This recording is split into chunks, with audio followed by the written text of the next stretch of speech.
Right now, you are sitting on a planet made of rock and iron, a world where diamonds are rare treasures buried deep beneath the surface, formed over billions of years under crushing pressure and intense heat. We fight wars over these stones. We build empires around their scarcity. We measure love and wealth by their brilliance. But 40 light years from Earth, orbiting a dead star that spins faster than a kitchen blender, there exists a world that would shatter everything we believe about planetary formation. A planet made almost entirely of crystalline carbon.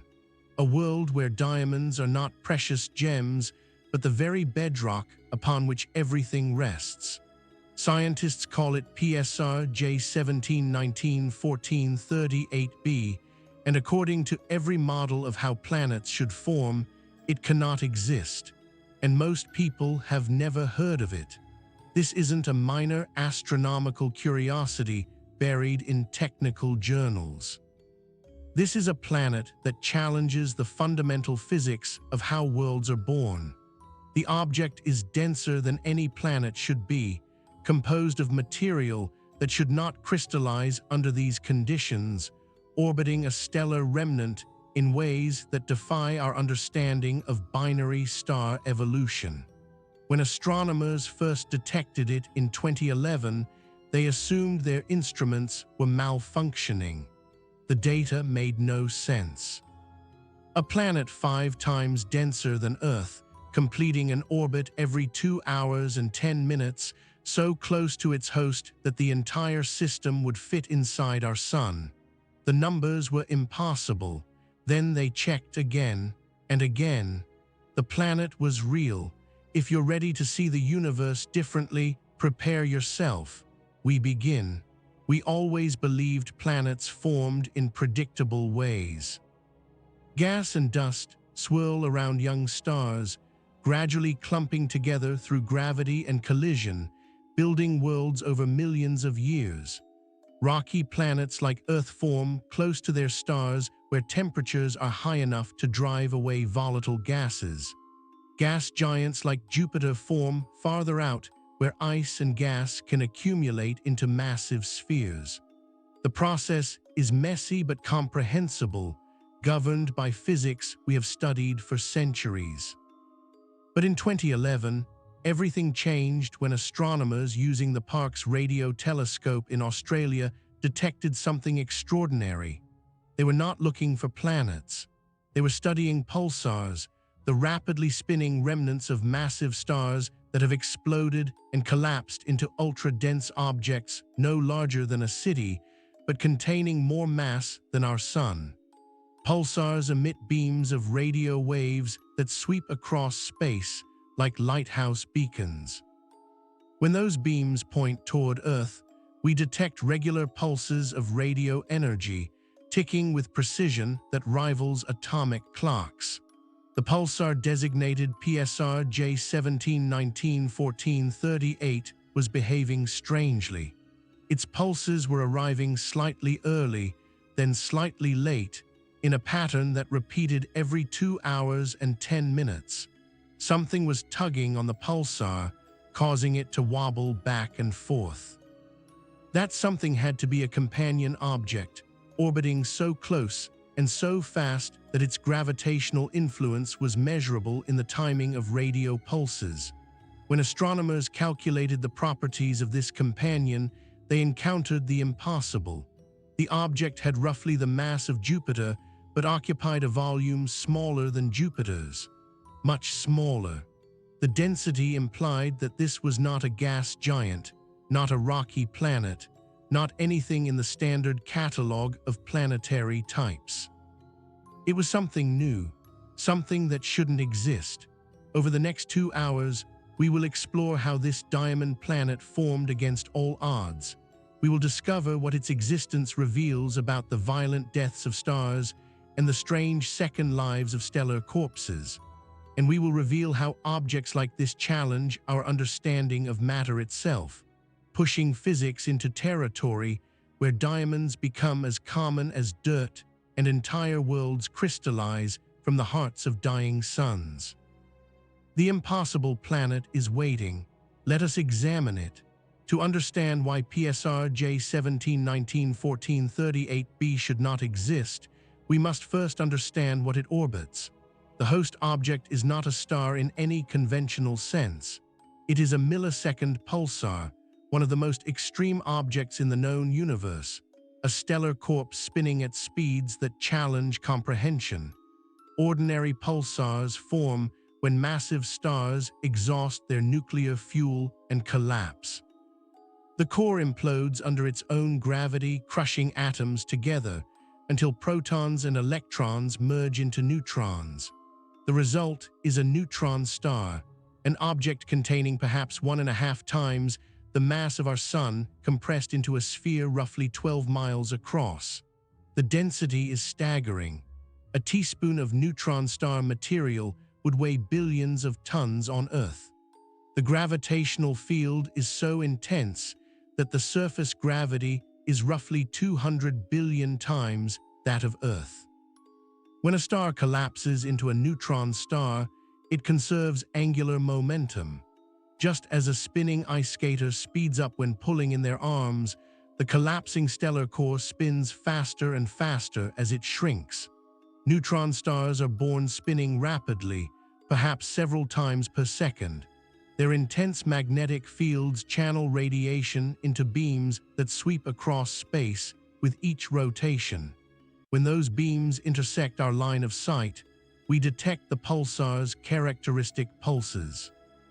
Ordinary pulsars gradually slow down over millions of years, their rotation breaking against the surrounding magnetic field and interstellar medium. But millisecond pulsars are different.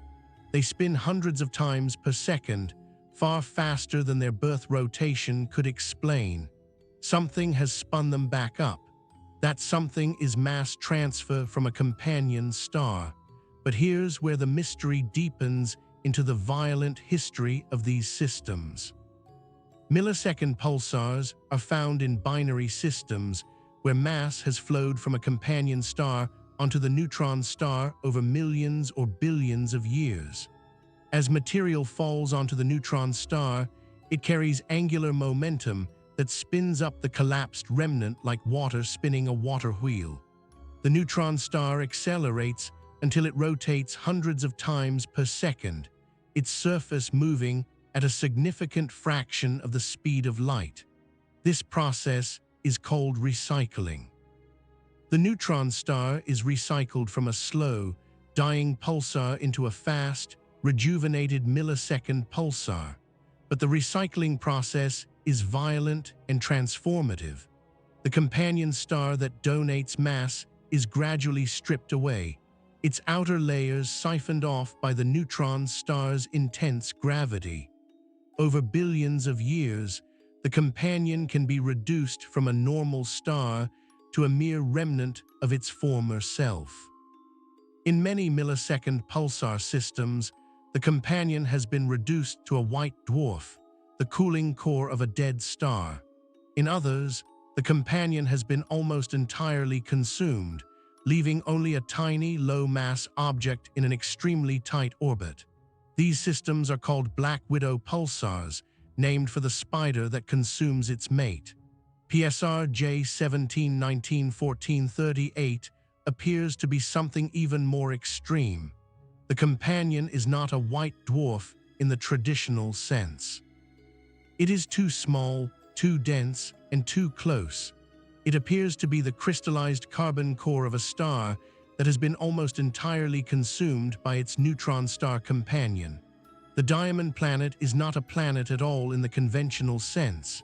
It is the corpse of a corpse, the final remnant of a star that was born, lived, died, and then was cannibalized by an even more extreme stellar remnant. What they found next would prove even more disturbing for conventional planetary science. The measurements are extraordinary. The companion object has a mass roughly equal to Jupiter, about 318 times the mass of Earth. But its diameter is estimated at less than 40,000 miles, smaller than Jupiter's diameter of roughly 87,000 miles. This means the object is at least 5 times denser than Earth and potentially much denser depending on its exact size. For comparison, Earth's average density is about 5.5 grams per cubic centimeter, owing to its iron core and rocky mantle. Jupiter's average density is only about 1.33 grams per cubic centimeter because it is composed primarily of hydrogen and helium gas. The diamond planet's density exceeds 23 grams per cubic centimeter. This is denser than iron, denser than lead, denser than gold. It approaches the density of osmium, the densest naturally occurring element on Earth. Such extreme density rules out normal planetary compositions. No mixture of rock and metal could achieve this density at planetary scales. The only explanation is that the object is composed primarily of carbon in its densest crystalline form, diamond. The physics of this are remarkable. Carbon atoms can arrange themselves in various configurations.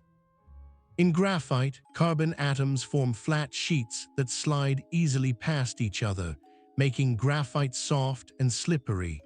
In diamond, carbon atoms form a three-dimensional lattice where each atom is bonded to 4 neighbors in a rigid tetrahedral structure. This arrangement is extraordinarily strong and dense, making diamond the hardest natural material known. Under sufficient pressure, carbon will crystallize into diamond rather than graphite. The transition occurs at pressures exceeding roughly 50,000 atmospheres, equivalent to the pressure about 100 miles beneath Earth's surface. Deeper inside planets, where pressures are higher, diamond becomes the stable form of carbon. In the core of the former companion star that became PSR J17191438b, pressures were far higher than anything found on Earth. As the star was stripped of its outer layers by the neutron star's gravitational vampirism, the core was gradually exposed. The carbon that had accumulated in that core, produced by nuclear fusion during the star's active lifetime, crystallized under the immense pressure into a solid diamond structure. The result is a planet-mass object composed almost entirely of crystalline carbon. A world of diamond larger than Earth, but smaller than Jupiter, orbiting a dead star 17 times per hour, completing its year in the time it takes you to watch a movie. This discovery was only the beginning of understanding how such objects form. The formation pathway for PSR J17191438b requires a specific and improbable sequence of events stretching over billions of years. Let us trace that history from the beginning. Roughly 7 to 12 billion years ago, in a region of the Milky Way that would eventually become our galactic neighborhood, 2 stars formed in orbit around each other. One was substantially more massive than the other, perhaps 8 to 12 times the mass of our Sun. The other was smaller, perhaps 1 to 2 solar masses, destined to live longer but eventually suffer an unusual fate. The massive star lived fast and died young, as massive stars do. Within perhaps 10 to 20 million years, it exhausted its nuclear fuel and collapsed. The core imploded into a neutron star while the outer layers exploded outward in a supernova. The explosion was asymmetric, kicking the neutron star and potentially altering the orbit of the binary system. But the system survived, now consisting of a neutron star and a normal companion star orbiting each other. For billions of years, the system evolved. The neutron star, born spinning rapidly, gradually slowed. Its radio pulses weakened.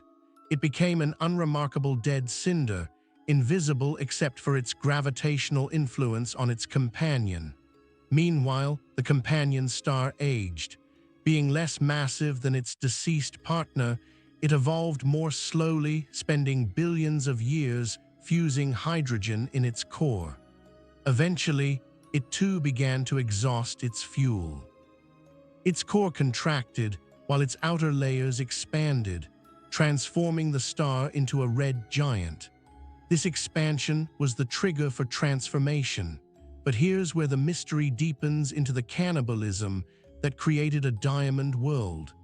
As the companion star expanded into a red giant, its outer layers approached the neutron star.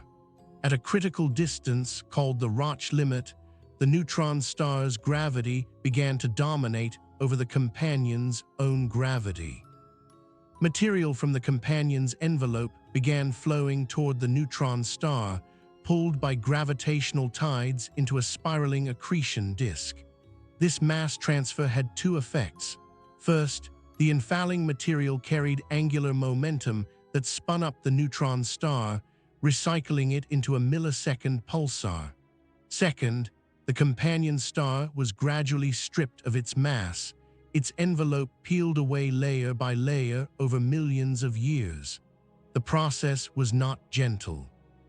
The neutron star's intense radiation bombarded the companion, heating its surface and driving away additional material. X-rays and particle winds eroded the dying star. The companion shrank, first losing its hydrogen envelope, then its helium layers, until only the carbon-oxygen core remained. In a normal white dwarf, this core would have a mass roughly half that of the Sun, compressed into an Earth-sized sphere. But the mass transfer continued even after the envelope was gone. The neutron star's gravity continued pulling material from the white dwarf remnant, further reducing its mass. By the time the process ended, the companion had been reduced to roughly 1% of its original mass. What remained was a planet mass object composed of the ultra-compressed carbon core, crystallized into diamond by the pressures it had experienced during its stellar lifetime. The system we observe today, PSR J17191438, and its diamond planet, is the endpoint of this billion-year saga of stellar cannibalism. The neutron star spins at millisecond speeds, recycled by the mass it consumed. The companion has been reduced from a normal star to a diamond crystal smaller than Neptune, orbiting so close that the entire system would fit comfortably inside our Sun. What they found next would prove even more disturbing about the nature of the diamond itself. The composition of PSR J17191438b is inferred from density and evolutionary models rather than direct observation. We cannot send probes to a world 40 light-years away. We cannot collect samples or perform spectroscopic analysis of the surface. But the physics of stellar evolution and material science constrains what the object can be. The progenitor star, before it was stripped to its core, would have produced carbon through the triple alpha process, where 3 helium nuclei fuse to form carbon-12. This carbon, along with oxygen produced by subsequent fusion stages, would have accumulated in the stellar core. When the outer layers were removed, this carbon-oxygen core was exposed. Under the pressures present in a white dwarf core, carbon crystallizes. This is not speculation, but physics. White dwarfs are known to crystallize as they cool, their cores solidifying into enormous diamond-like structures. The process releases latent heat that slows the white dwarf's cooling, an effect that has been detected in populations of old white dwarfs. PSR J17191438b is essentially the crystallized core of a white dwarf that has been reduced to planetary mass through extreme mass loss.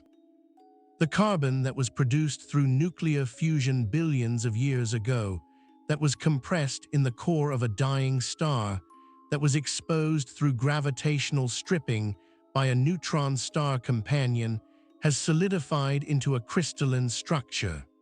Whether we call this structure diamond depends on definitions. Terrestrial diamonds form under different conditions and contain impurities that affect their properties. The crystalline carbon in PSR J17191430 8b likely contains oxygen as well, and the crystal structure at these extreme pressures might differ from the familiar diamond lattice. Some researchers prefer to describe the object as crystalline carbon rather than diamond to avoid implications of gemstone quality material. But the essential nature is clear. This is a world where carbon atoms are locked into dense crystalline patterns, where the entire planet is a single enormous crystal or a collection of interlocking crystals, where the surface, if it has a surface in any meaningful sense, is made of material that on Earth we would recognize as diamond. The implications would shake our understanding of planetary science to its core. Consider what this object represents. It is not a planet in the sense that Earth or Jupiter are planets. It was not formed from a protoplanetary disk around a young star. It does not have a differentiated structure with core, mantle, and crust.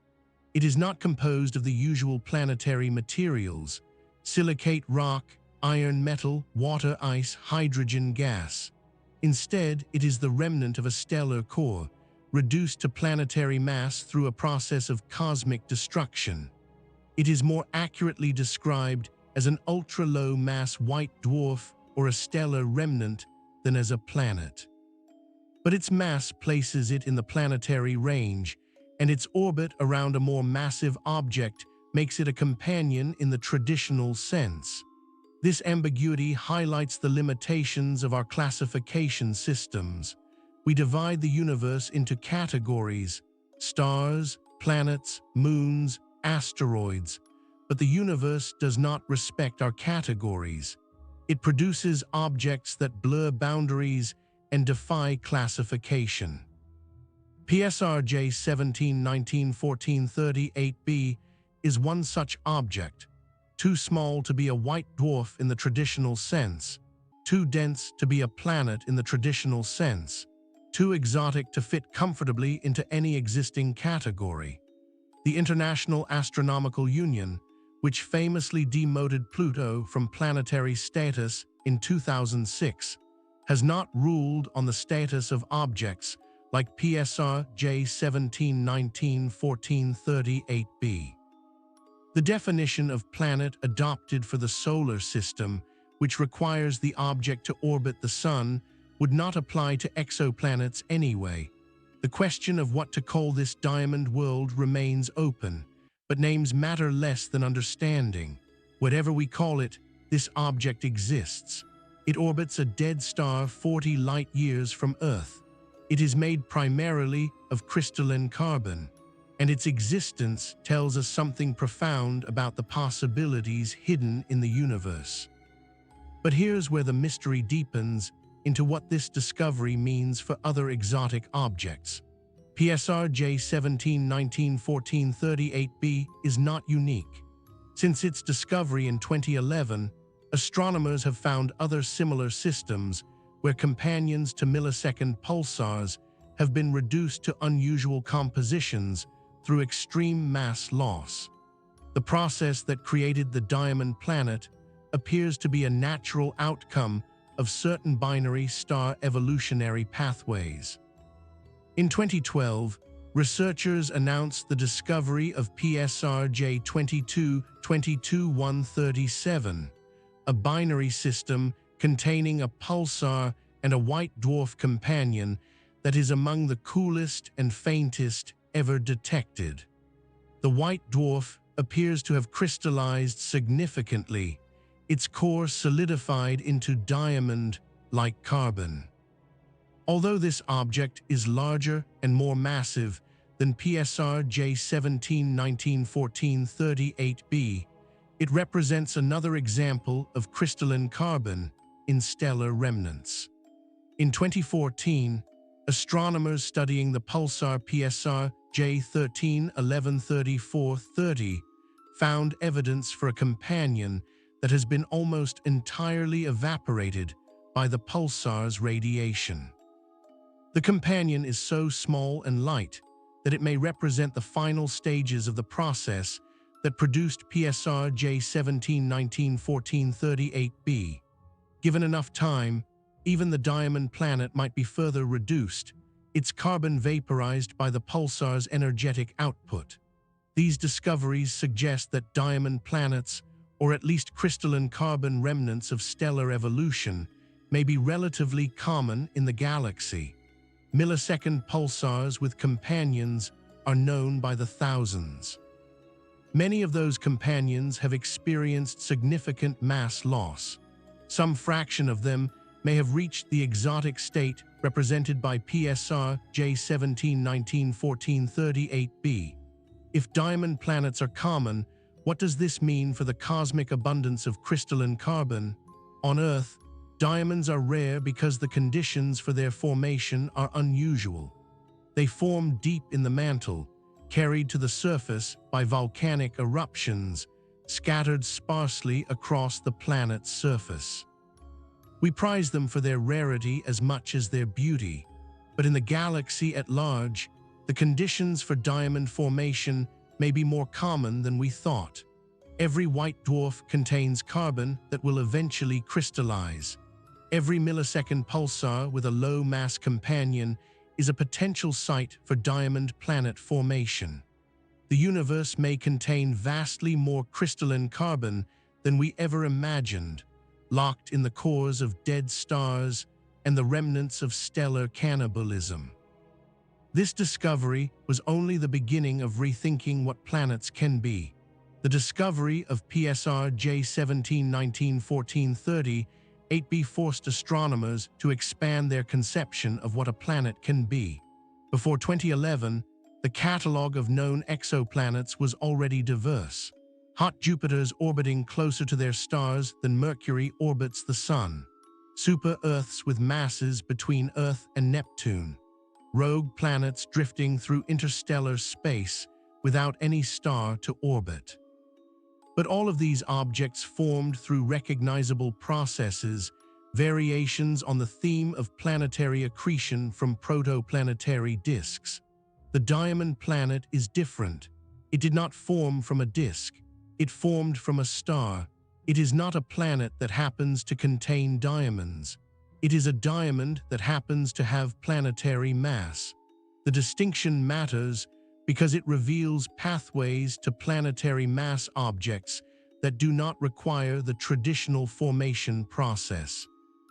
If stellar remnants can be reduced to planetary mass, then the population of planets in the galaxy includes objects with no connection to the usual story of planet formation. Some exoplanets may be former stars, stripped of their mass by companions or expelled from binary systems. Some may be brown dwarfs, objects that formed like stars but never achieved hydrogen fusion, reduced to planetary mass through processes we have not yet identified. The diversity of planetary mass objects may be far greater than we assumed. The universe is not just building planets from scratch around young stars. It is also creating planetary mass objects through stellar evolution, through binary interaction, through processes that blur the line between stars and planets. This has implications for the search for habitable worlds. We focus our attention on planets that formed in the habitable zone of their stars, where liquid water could exist on rocky surfaces. But what about objects that formed through other pathways? Could a diamond planet harbor any form of life? Could the remnants of stellar evolution ever support biology?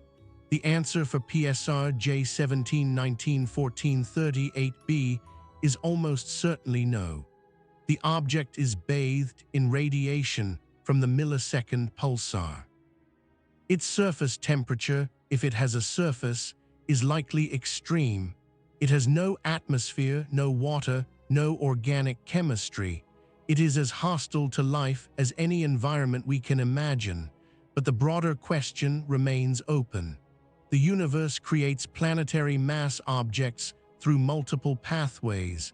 Some of those pathways might produce objects with conditions suitable for life. We have barely begun to explore the possibilities. What they found next would prove even more disturbing about the nature of carbon in the universe. Carbon is the fourth most abundant element in the universe by mass, after hydrogen, helium, and oxygen. It is produced in the cores of stars through the triple alpha process, where 3 helium nuclei fuse under extreme conditions. Every star more massive than about half the Sun's mass will produce carbon during its lifetime. When those stars die, some of that carbon is expelled into space, enriching the interstellar medium from which new stars and planets form. On Earth, carbon is the basis of life. Organic chemistry is carbon chemistry, the study of molecules built on carbon backbones. The unique properties of carbon, its ability to form 4 bonds with other atoms, its tendency to create complex chains and rings and lattices, make it the foundation of biochemistry. We are carbon-based life on a carbon-containing planet orbiting a carbon-producing star. But the diamond planet reveals another face of carbon. Under sufficient pressure, carbon does not form the complex molecules of life. It forms the rigid lattices of crystal, the same element that enables the flexibility and complexity of organic chemistry also produces the hardest and most stable crystalline structures known. The universe contains both kinds of carbon. In the cold clouds between stars, carbon combines with hydrogen and other elements to form organic molecules: methane, ethane, acetylene, even amino acids and sugars. These molecules are the precursors to life, scattered through space, falling onto planets like seeds awaiting fertile ground. In the cores of dead stars, carbon takes a different form: crystalline, solid, unchanging. The diamond cores of white dwarfs will persist for trillions of years, slowly cooling until they reach the temperature of the cosmic microwave background, becoming dark crystals in an aging universe. PSR J17 1914-30 8b represents the crystalline side of carbon's nature. It is carbon locked into solid form, its atoms immobilized in lattice positions, incapable of the chemical reactions that characterize life. It is beautiful in its own way, a world of geometric perfection, but it is utterly sterile. The contrast between organic carbon and crystalline carbon reflects deeper truths about the universe. The same elements can produce radically different outcomes depending on conditions. Temperature, pressure, density, radiation, all of these factors determine whether carbon becomes the foundation of life or the substance of diamond. The implications would shake our understanding of cosmic chemistry to its core. As we approach the end of this first section, let us consider what we have learned.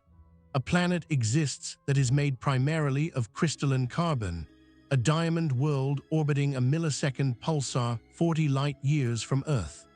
This planet formed not from a protoplanetary disk, but from the stripped core of a companion star, reduced to planetary mass through billions of years of gravitational cannibalism.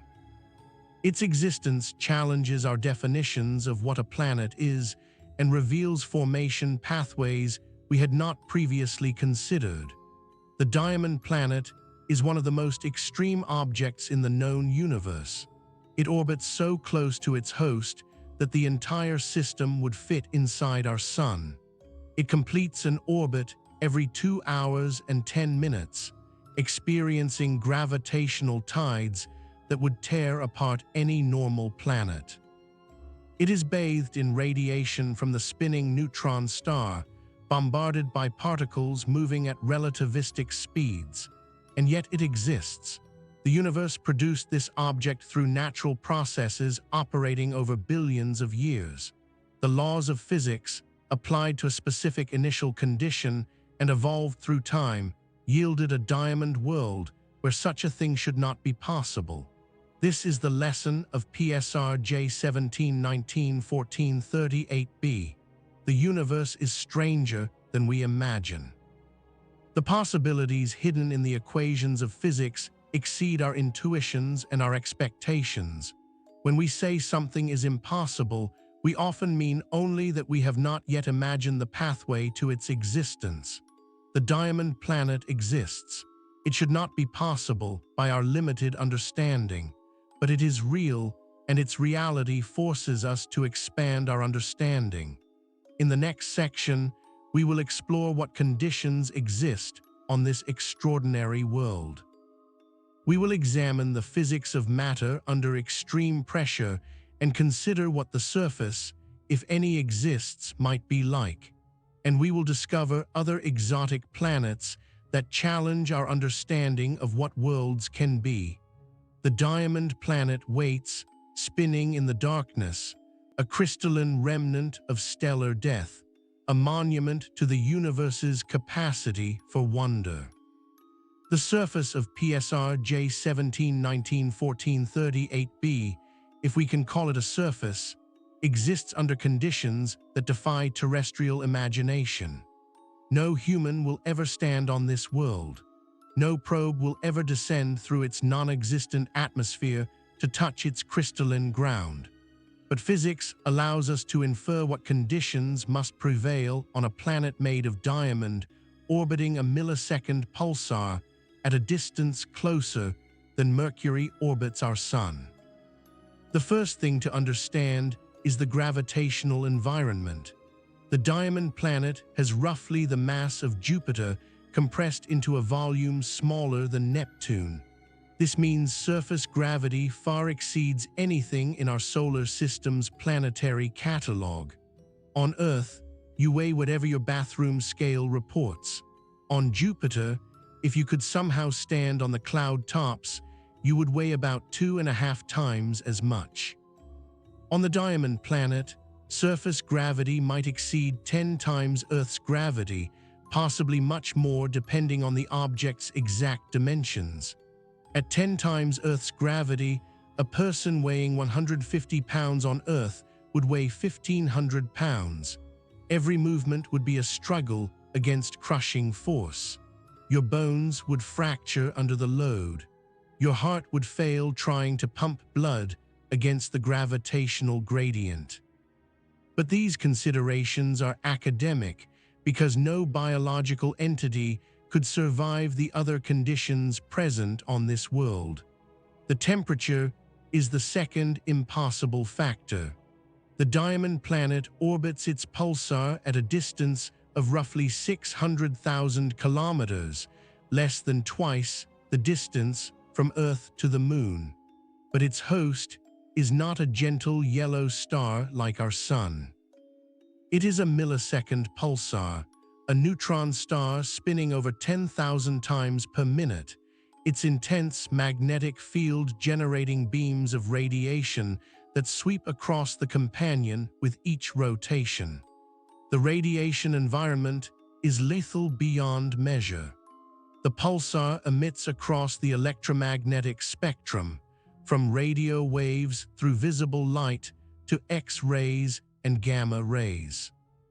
The diamond planet is bathed in this radiation continuously, its surface heated not by gentle starlight, but by the energetic output of a stellar corpse.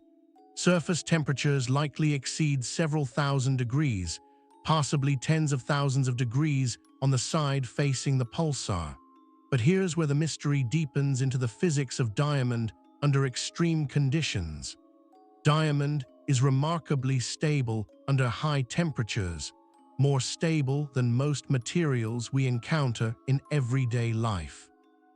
On Earth, diamond will begin to burn in air at around 700 degrees Celsius, reacting with oxygen to form carbon dioxide.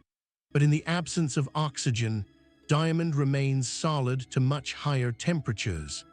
In a vacuum, diamond can survive temperatures exceeding 4,000 degrees before sublimating directly from solid to gas. The diamond planet has no atmosphere to provide oxygen for combustion. Whatever gases once surrounded it have long since been stripped away by the pulsar's radiation. The surface exists in hard vacuum, exposed directly to the radiation environment. Under these conditions, the crystalline carbon may remain stable despite the intense heating, but stable does not mean unchanged.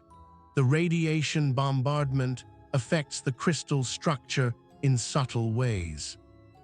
High-energy particles striking the surface knock carbon atoms out of their lattice positions, creating defects in the crystal. Over billions of years, the accumulated radiation damage might alter the surface properties, perhaps creating a layer of amorphous carbon or graphite over the pristine diamond beneath.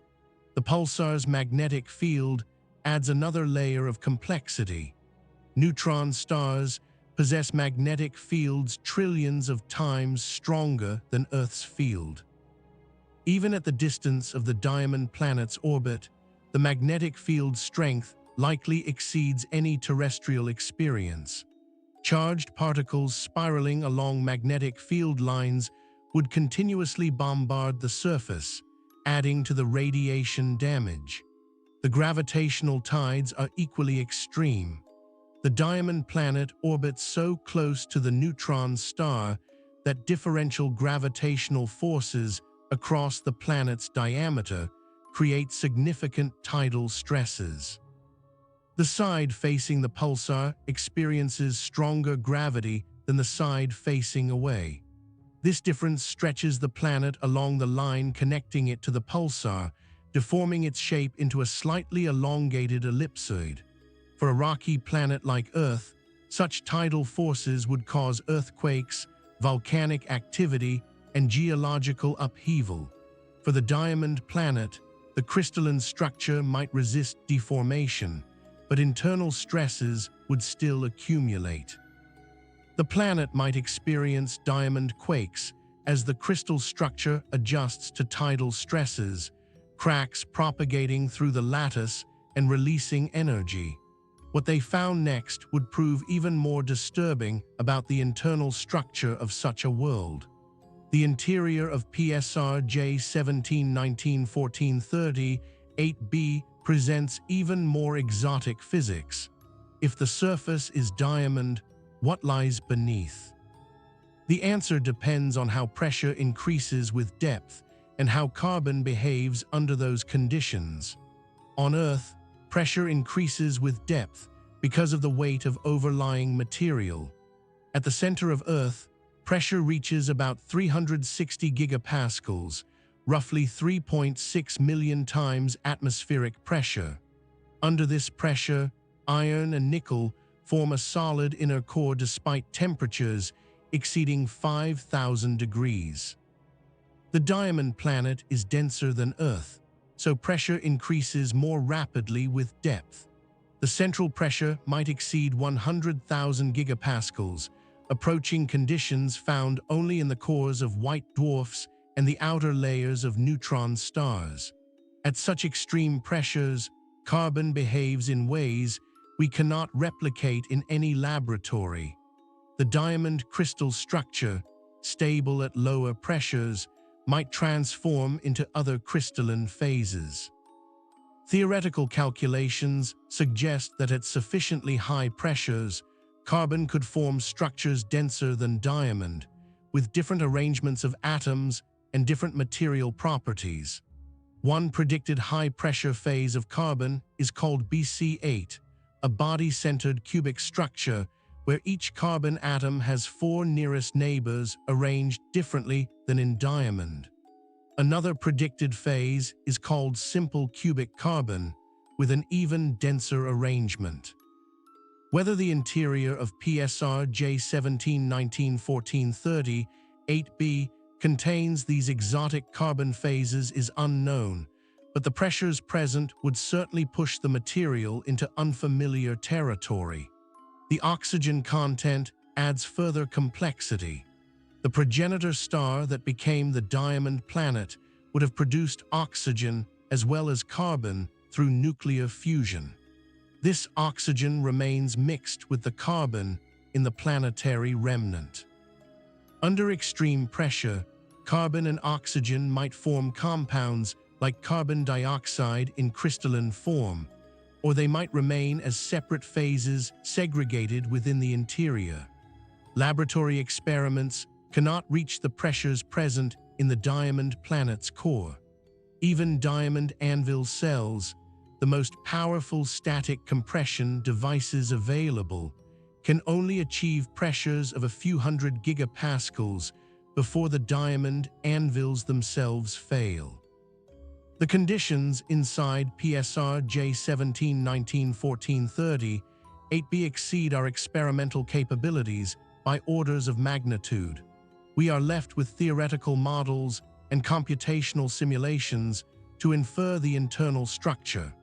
These calculations suggest a complex layered interior with different carbon phases at different depths, possibly with oxygen-rich layers interspersed. But the models carry significant uncertainty, and the true structure remains unknown. This discovery was only the beginning of understanding exotic matter in planetary contexts. The diamond planet raises profound questions about the nature of matter under extreme conditions. On Earth, we experience a narrow range of pressures and temperatures. The surface of our planet exists at one atmosphere of pressure and temperatures ranging from perhaps -90 to +60 degrees Celsius in the most extreme environments. Even the deepest ocean trenches and the highest pressures achievable in laboratories represent only a tiny fraction of the conditions present elsewhere in the universe. The universe contains objects where matter exists under pressures billions of times greater than anything on Earth. Neutron stars compress matter until atomic nuclei touch, creating a fluid of neutrons with density comparable to atomic nuclei themselves. Black holes compress matter beyond even this limit, creating singularities where our physics breaks down entirely. The diamond planet represents an intermediate regime, more extreme than anything in our solar system, but less extreme than neutron stars. It is a laboratory for high-pressure physics that we cannot replicate on Earth, a natural experiment in how carbon behaves under conditions we can only imagine. Astronomers cannot directly study the internal structure of PSR J17-19-1438b. The planet is too small and too distant for detailed observation. We infer its properties from the gravitational influence it exerts on its pulsar host, from the timing of radio pulses that reveal its orbital parameters, and from theoretical models of what such an object must be. But the mere existence of the diamond planet tells us something important. Carbon can form stable structures at planetary mass under extreme pressure. The crystallization of stellar cores produces objects that survive for billions of years, that maintain their structural integrity against tidal forces and radiation bombardment, that persist as monuments to stellar evolution long after their progenitor stars have died. But here's where the mystery deepens into the radiation environment this world endures. The millisecond pulsar PSR J17-19-1438 is not a quiet neighbor. It is one of the most energetic objects in the galaxy, spinning at a rate that seems impossible for an object containing more mass than the Sun. The spin rate of approximately 10,000 rotations per minute means the surface of the neutron star, 12 miles across, is moving at a significant fraction of the speed of light. The magnetic field of the pulsar, anchored in the neutron star's superconducting interior, rotates with the star. This rotating magnetic field generates electric fields that accelerate charged particles to relativistic energies. These particles stream away from the magnetic poles, forming jets that emit radiation across the electromagnetic spectrum. The diamond planet orbits within this radiation environment. Every 2 hours and 10 minutes, it completes a circuit around the pulsar, passing through regions of varying radiation intensity. The side facing the pulsar receives continuous bombardment. The side facing away experiences relative shelter, though particles spiraling along magnetic field lines still reach even shadowed surfaces. The energy deposited by this radiation is enormous. If the diamond planet had an atmosphere, that atmosphere would be continuously stripped away, ionized by radiation, and accelerated to escape velocity by the pulsar's particle wind. Any volatile materials present would long since have been lost to space. The planet is baked dry, scoured clean, reduced to its refractory crystalline core. This radiation environment has interesting implications for the crystal structure. High-energy particles passing through diamond create tracks of damage, chains of displaced atoms where the particle deposited its energy. Over billions of years, countless particles have traversed the diamond planet, leaving trails of defects throughout its structure. On Earth, radiation-damaged diamonds exhibit interesting properties. The defects can trap electrons in localized states, creating color centers that give the diamond characteristic hues. Natural diamonds with significant radiation damage may appear green, brown, or even black, depending on the nature and density of defects. The diamond planet has experienced radiation damage far exceeding any terrestrial diamond. Its entire structure might be riddled with defects, the perfect crystalline lattice disrupted at every scale. Whether this damage affects the bulk properties of the object is unclear, but the surface layers especially would be heavily processed by billions of years of radiation exposure. What they found next would prove even more disturbing about how such planets might evolve over cosmic time. The future of PSR J17191438b stretches across timescales that dwarf human comprehension. The universe is roughly 14 billion years old. The diamond planet has existed for perhaps 1 to 5 billion years, depending on when its progenitor star was stripped to its core. It will continue to exist for trillions of years into the future, slowly evolving as conditions change. The millisecond pulsar that it orbits is gradually spinning down. Despite its incredible rotation rate, the pulsar is losing energy through radiation and particle emission. This energy comes from the rotational kinetic energy of the neutron star, so the spin rate gradually decreases. Over billions of years, the pulsar will slow from thousands of rotations per second to hundreds, then tens, then single digits. As the pulsar slows, its radiation output decreases. The energetic particles and electromagnetic radiation that bombard the diamond planet will diminish over cosmic time. Eventually, the pulsar will fade to invisibility, becoming a cold, dark neutron star emitting only faint thermal radiation as it cools. The diamond planet will remain, orbiting its dark companion in endless silence. The radiation damage will cease. The temperature will drop toward the cosmic microwave background, a few degrees above absolute zero.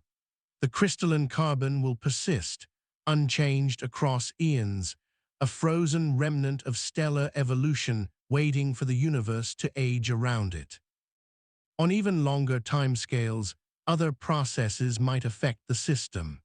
Gravitational radiation, ripples in spacetime predicted by Einstein's general relativity, carries energy away from orbiting objects. This causes orbits to slowly decay, the two objects spiraling gradually toward each other. For most systems, this process is extraordinarily slow, taking far longer than the current age of the universe to produce significant effects. But PSR J17191438b orbits so close to its neutron star that gravitational radiation might be significant over cosmic time. The orbit will slowly shrink, bringing the diamond planet ever closer to its host. Eventually, perhaps trillions of years in the future, the planet might spiral close enough to be tidally disrupted, its crystalline structure torn apart by gravitational forces, its carbon scattered into an accretion disk around the neutron star. This ultimate fate lies inconceivably far in the future.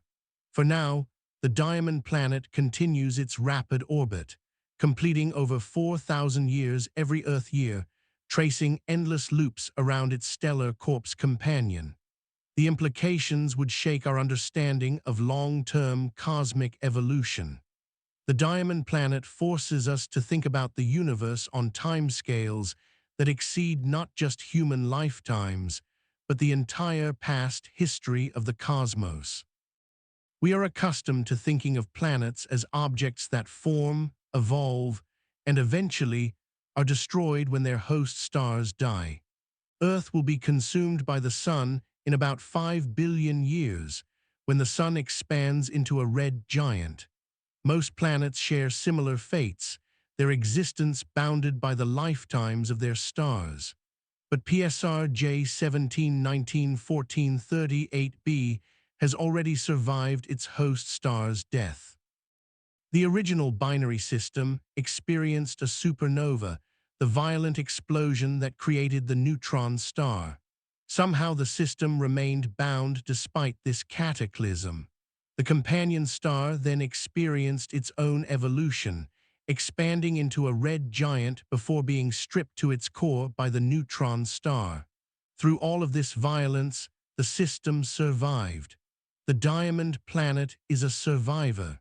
It has endured conditions that would destroy most objects.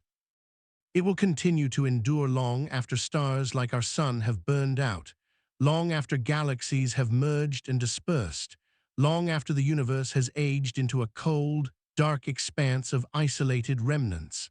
In the far future of the universe, objects like PSR J17191438b might be among the only things left. Stars will exhaust their fuel and become white dwarfs, neutron stars, or black holes. Planets will be scattered or consumed. Galaxies will evaporate as gravitational interactions fling their constituent objects into intergalactic space. But the bound systems of compact objects, neutron stars with their diamond companions, might persist for inconceivable spans of time.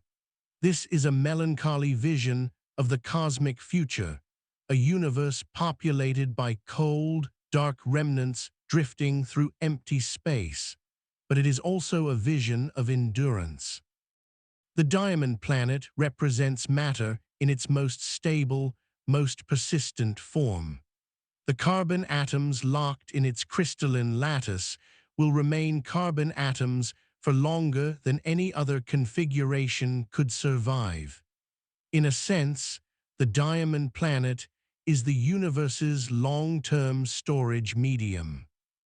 The carbon that was forged in a star, that was compressed in a stellar core, that was crystallized under extreme pressure, will remain in that form until the fundamental particles themselves decay, an event that may occur only after googles of years if it occurs at all. But here's where the mystery deepens into other diamond worlds that may exist. PSR J17191438b is the most famous diamond planet, but it is unlikely to be the only one. The formation pathway that created it, the stripping of a companion star down to its crystalline carbon core should operate in many similar systems. Wherever a millisecond pulsar has a low-mass companion, the same processes of mass transfer and core exposure could produce diamond planets. Astronomers have identified thousands of millisecond pulsars in the Milky Way galaxy. Many of these have companions, some of which show signs of significant mass loss. The Black Widow and redback pulsars, named for spiders that consume their mates, are actively evaporating their companions through intense radiation. Some of these systems may eventually produce objects similar to PSR J17191430, 8b beyond pulsar systems. Other formation pathways might produce diamond-rich planets. White dwarf stars themselves have carbon cores that crystallize as they cool. If a white dwarf were disrupted by a more massive companion, fragments of its crystallized core might survive as planetary mass objects. The resulting bodies would be diamond worlds formed through a different pathway but with similar composition. In 2012, astronomers announced the discovery of 55 Cancri E, a super-Earth orbiting a star only 40 light-years from our solar system. Initial estimates suggested that this planet might contain significant amounts of carbon, possibly including a substantial diamond layer. The host star 55 Cancri appears to have a higher carbon-to-oxygen ratio than our Sun, which could lead to carbon-rich planet formation. If 55 Cancri E truly has a diamond interior, it represents a different kind of diamond world than PSR J17191438b. Rather than forming from a stripped stellar core, it would have formed from carbon-rich material in a protoplanetary disk, building up through accretion like other planets, but incorporating more carbon than silicates. The result would be a planet with a diamond mantle rather than a silicate mantle, potentially with exotic surface conditions. Subsequent research has cast doubt on the diamond planet interpretation for 55 Cancri E. The planet's measured density is consistent with various compositions, and the host star's carbon abundance has been revised downward in some analyses. Whether 55 Cancri E is truly a diamond world remains uncertain, but the possibility highlights a broader point. Carbon is abundant in the universe. Under the right conditions, carbon crystallizes into diamond. Those conditions exist in many environments: the cores of white dwarfs, the mantles of carbon-rich planets, the remnants of stripped companion stars. Diamond worlds may be far more common than we once imagined. What they found next would prove even more disturbing about the chemistry of carbon-rich planets. If diamond planets are common, what would their chemistry be like? On Earth, silicon and oxygen dominate crustal chemistry, forming silicate minerals that make up most rocks. Carbon is present, but plays a secondary role, concentrated in carbonate rocks, organic matter, and the occasional diamond. On a carbon-rich planet, the chemistry would be fundamentally different. Carbon would replace silicon as the dominant structural element.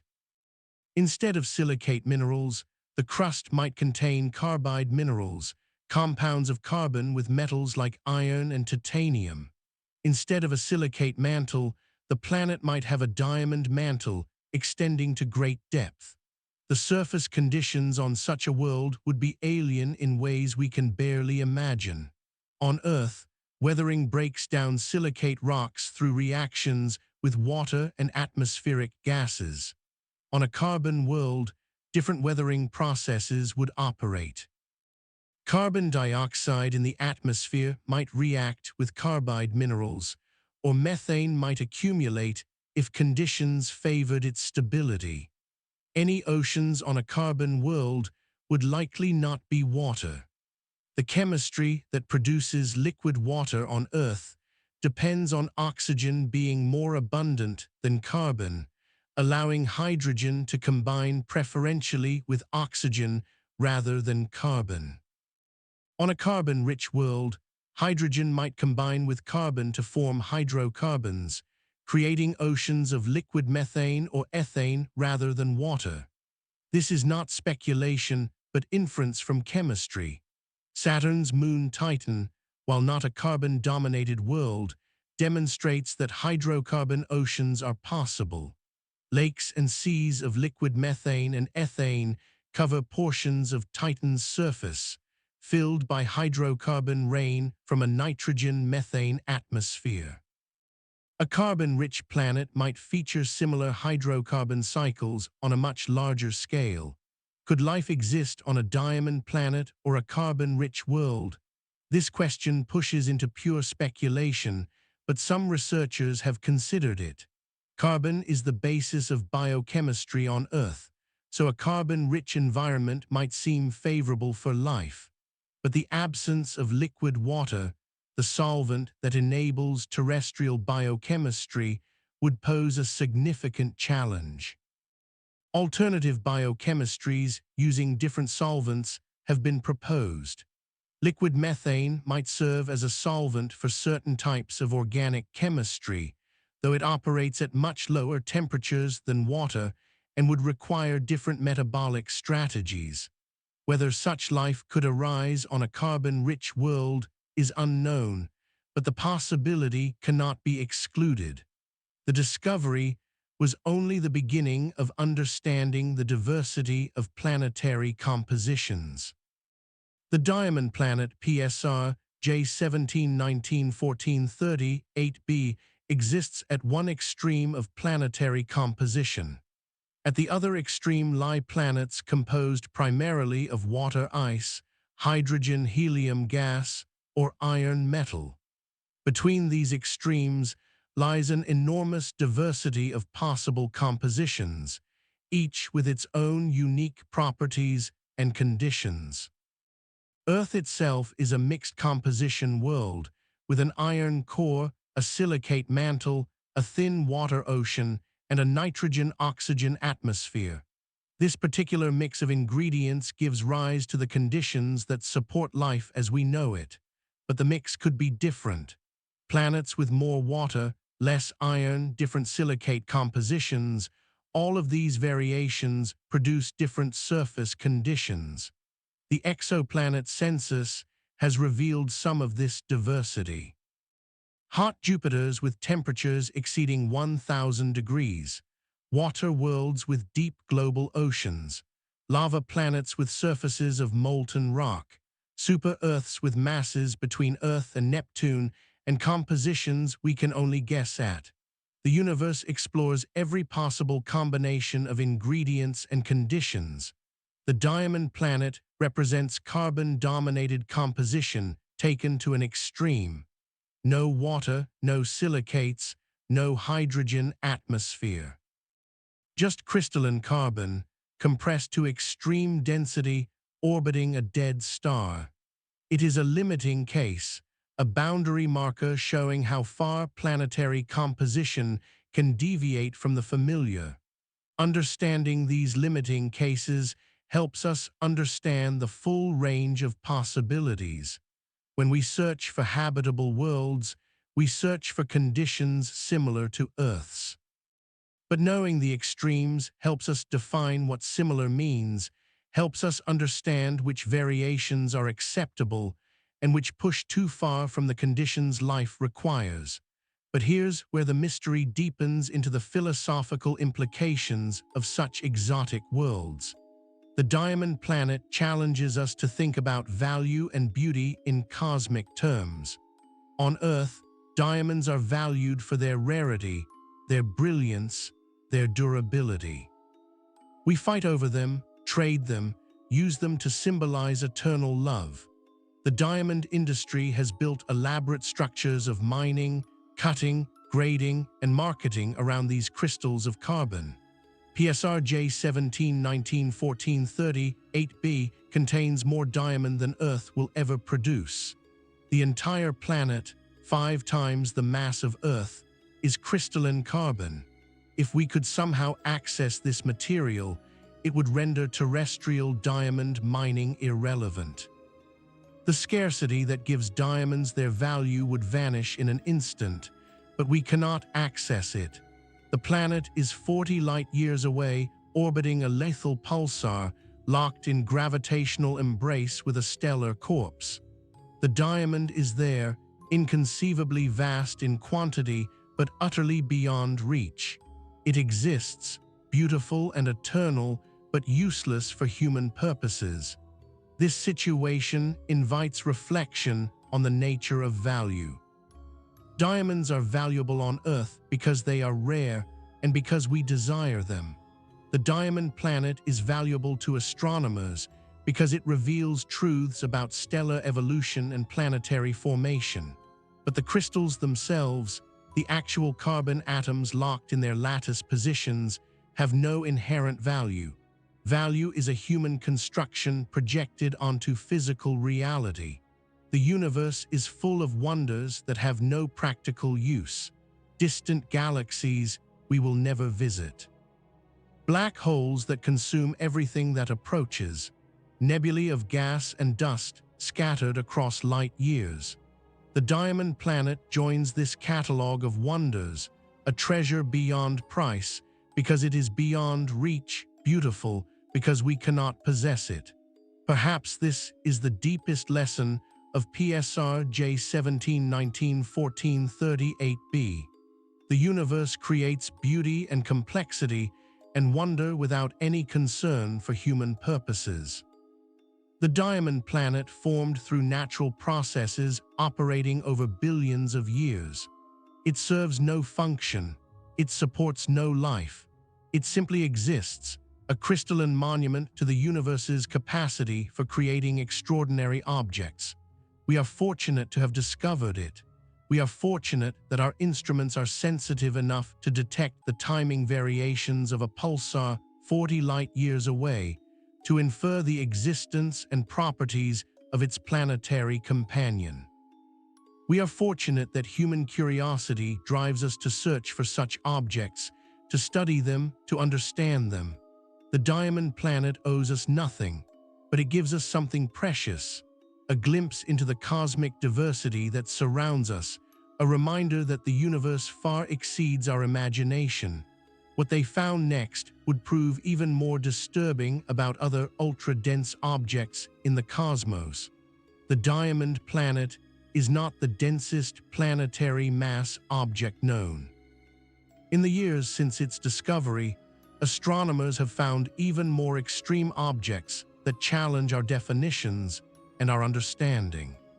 In 2016, researchers announced the discovery of PSR J13113430b, a planetary mass companion to a millisecond pulsar that has been even more severely stripped than PSR J17191438b. The companion has a mass less than 1% of Jupiter's mass, making it one of the lowest mass objects ever detected orbiting a pulsar. It orbits even closer than the diamond planet, completing an orbit in just 93 minutes. This object may represent a further stage in the evolution of such systems.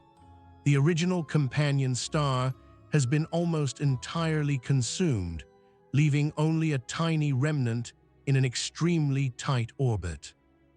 Whether this remnant is crystallized carbon or some other material is unclear, but its extreme properties push further into unexplored territory. At the opposite extreme, astronomers have detected massive companions to pulsars that blur the line between planet, brown dwarf, and white dwarf. These objects have masses tens of times greater than Jupiter, but are still far less massive than stars. Their compositions and internal structures occupy a continuum that defies easy classification. The diversity of objects orbiting pulsars reflects the diversity of formation pathways. Some are planets that formed conventionally and survived their host star's death. Some are stripped remnants of companion stars, reduced to planetary mass through billions of years of mass transfer. Some are captured objects, gravitationally bound to the pulsar after close encounters. Each system tells a different story of cosmic evolution. The implications would shake our understanding of what can exist at planetary scales. As we approach the end of this second section, let us consider the broader context of the diamond planet discovery. We have explored the physics of this extraordinary object, the conditions on its surface and in its interior, the radiation environment it endures, and the cosmic timescales over which it will evolve. We have considered other diamond worlds that may exist and the philosophical implications of such objects. The diamond planet is one data point in an expanding catalog of exotic worlds. Each discovery adds to our understanding of what planets can be, how they can form, what conditions they can endure. The diversity is staggering, far exceeding what we imagined when the only planets we knew were the 8 worlds of our solar system. This diversity has implications for the search for life. If planets can be made of diamond, orbiting dead stars in lethal radiation environments, then the universe clearly explores possibilities far beyond the conditions that life requires. Most planets are probably lifeless, too hot or too cold, too radiation blasted or too chemically hostile. The diamond planet is an extreme example of uninhabitable, but many less extreme worlds likely share its sterility. Yet life exists on Earth and perhaps elsewhere. The same cosmic processes that create diamond planets also create rocky worlds with liquid water and organic chemistry. The universe rolls dice with every planetary system, producing some worlds that are utterly inhospitable and others that might support biology. We are the beneficiaries of one particular role, inhabitants of a world that happen to fall within the narrow range of conditions that life requires. The diamond planet reminds us how special that makes us. Not special in the sense of cosmic importance, but special in the sense of improbability. The conditions for life are not common. The universe is mostly hostile. That we exist at all is remarkable. In the final section, we will pull back to consider the biggest questions raised by the diamond planet's existence. We will ask what such objects tell us about the nature of matter, the structure of the cosmos, and humanity's place in the universe. And we will confront the philosophical implications of a cosmos that creates worlds of diamond and worlds of life with equal indifference. The diamond planet continues its rapid orbit, a crystalline world circling a dead star, a monument to the universe's capacity for wonder. Let us now consider what it means.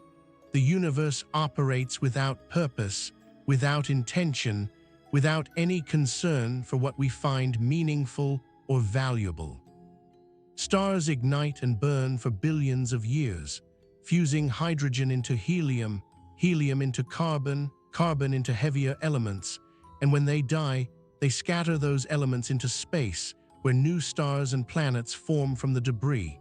The process repeats across billions of galaxies, trillions of stars, countless planets, producing variety beyond imagination through nothing more than physics operating over time.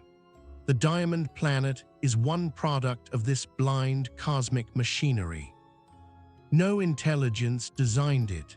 No purpose guided its formation. The same physical laws that govern the behavior of atoms in laboratories on Earth govern the collapse of a massive star into a neutron star, the stripping of a companion star down to its crystalline core, the formation of a world made of diamond orbiting a pulsar in the constellation Serpens. The result is extraordinary, but the process is ordinary, just physics doing what physics does. This perspective can feel cold, even nihilistic. If the universe creates diamond planets and living creatures with equal indifference, what meaning can existence have? If we are accidents of cosmic chemistry, no more intended than the crystalline carbon locked in a planetary remnant 40 light-years away, why should anything matter? But there is another way to view the situation. The universe may be indifferent, but we are not.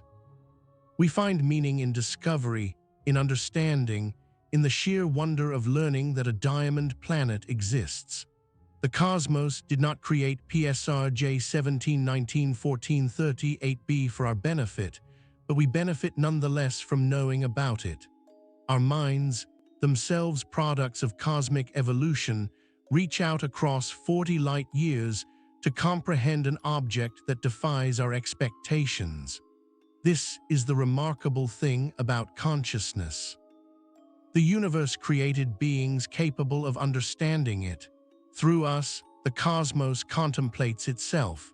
The diamond planet exists whether or not anyone observes it, but its existence becomes meaningful because we observe it, study it, wonder at it. Meaning is not built into the universe. It emerges through minds that engage with the universe.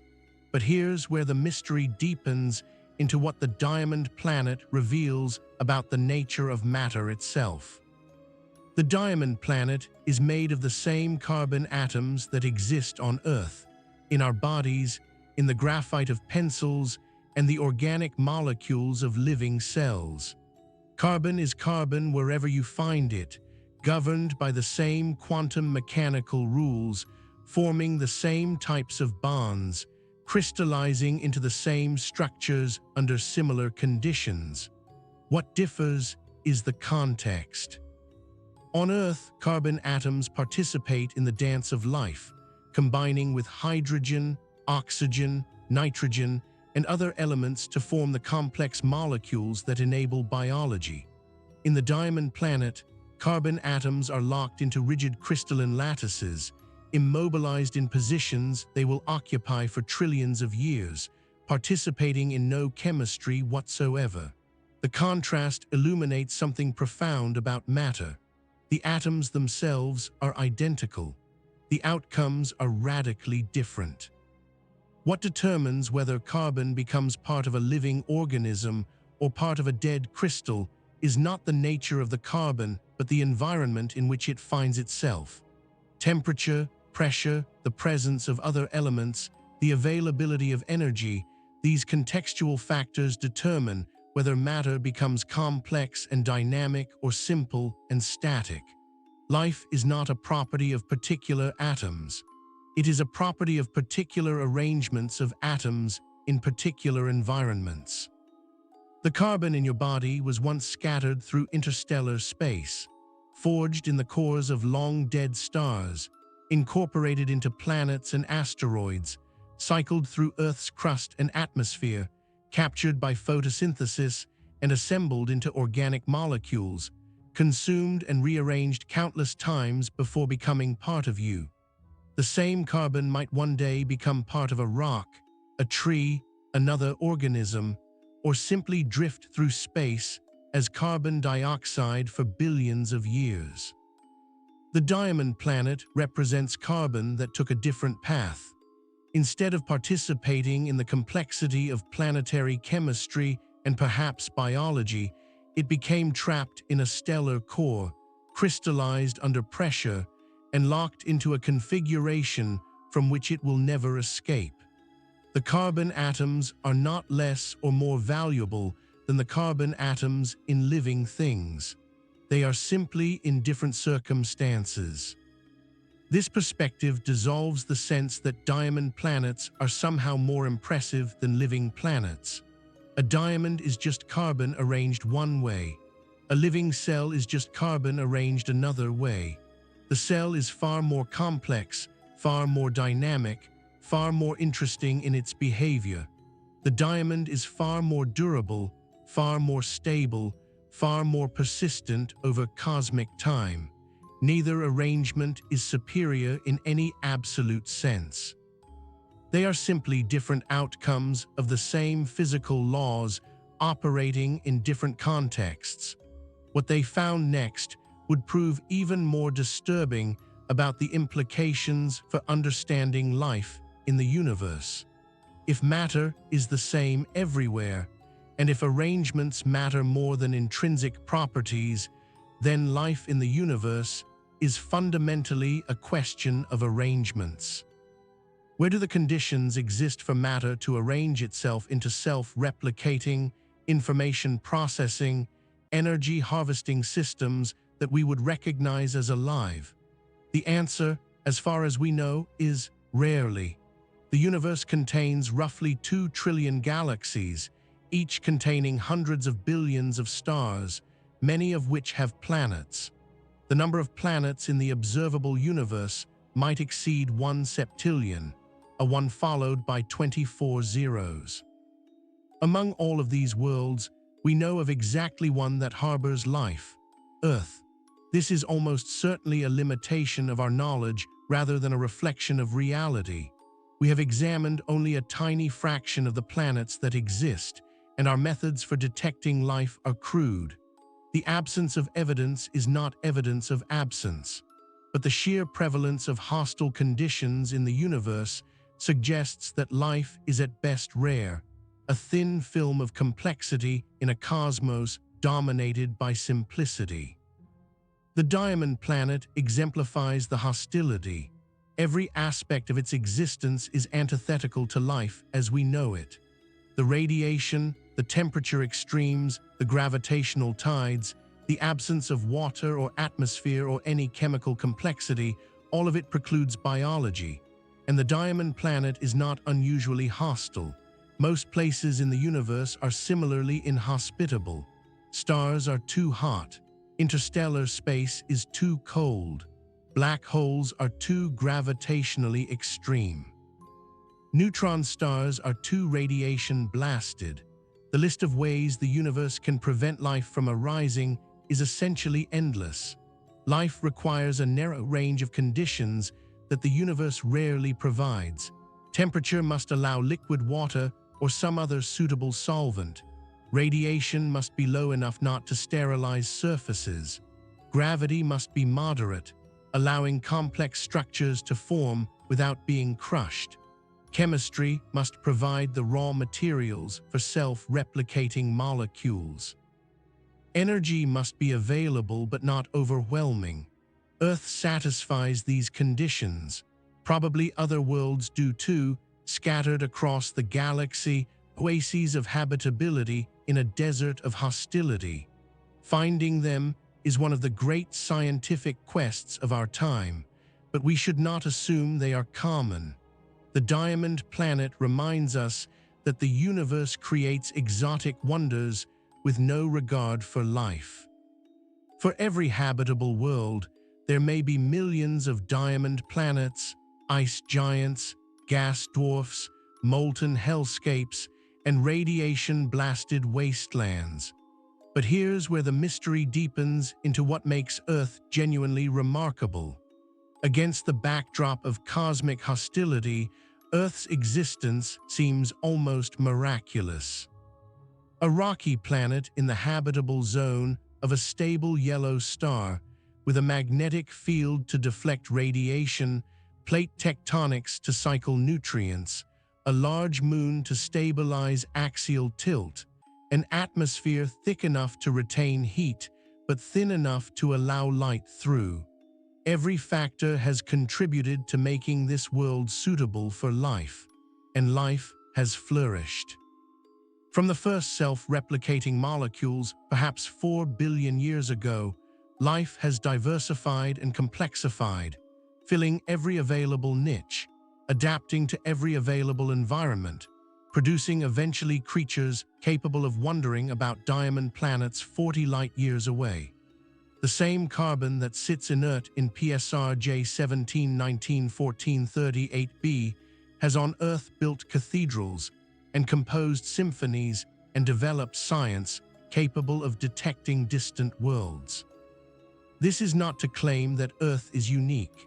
Similar conditions probably exist on other worlds, and similar outcomes may have occurred. But among the known objects in the universe, Earth is exceptional. It is not a diamond planet or a hot Jupiter or a frozen ice world. It is something rarer and more precious, a world where matter has arranged itself into patterns of extraordinary complexity. The diamond planet has value because it expands our understanding. Earth has value because it supports understanding. The crystalline carbon of PSR J17191438b will persist for trillions of years, but will never contemplate its own existence. The organic carbon of Earth has already contemplated both its own existence and the existence of diamond planets. In this sense, despite its physical insignificance, Earth contains something the diamond planet will never have: awareness. Whether awareness exists elsewhere in the universe is one of the deepest questions we can ask. The conditions for life are rare, and the conditions for intelligence may be rarer still. Perhaps Earth is one of millions of inhabited worlds in our galaxy. Perhaps it is one of a handful. Perhaps it is unique. We do not know. What we know is that we are here, on this particular world, at this particular time, capable of understanding diamond planets and black holes and the cosmic microwave background and the origin of the universe. This capacity for understanding is itself a cosmic phenomenon, an emergent property of matter arranged in particular ways, a product of the same blind physical processes that created neutron stars and crystalline carbon. The discovery was only the beginning of appreciating what consciousness means in a physical universe. Let us now consider the detection methods that revealed PSR J17191438b and what they tell us about our ability to find other exotic objects. The diamond planet was not seen directly. No telescope has ever imaged its surface or analyzed its spectrum. We know it exists only through its gravitational influence on the pulsar it orbits. Pulsars are extraordinarily precise clocks. The rotation of a neutron star, stabilized by its enormous angular momentum and regulated by physics operating at its extremes, produces pulses that arrive with clockwork regularity. Any variation in pulse arrival times indicates something interesting happening in the system. When a planet orbits a pulsar, the pulsar wobbles slightly in response. This wobble causes the distance between the pulsar and Earth to vary slightly over each orbital period. When the pulsar is moving toward us, its pulses arrive slightly early.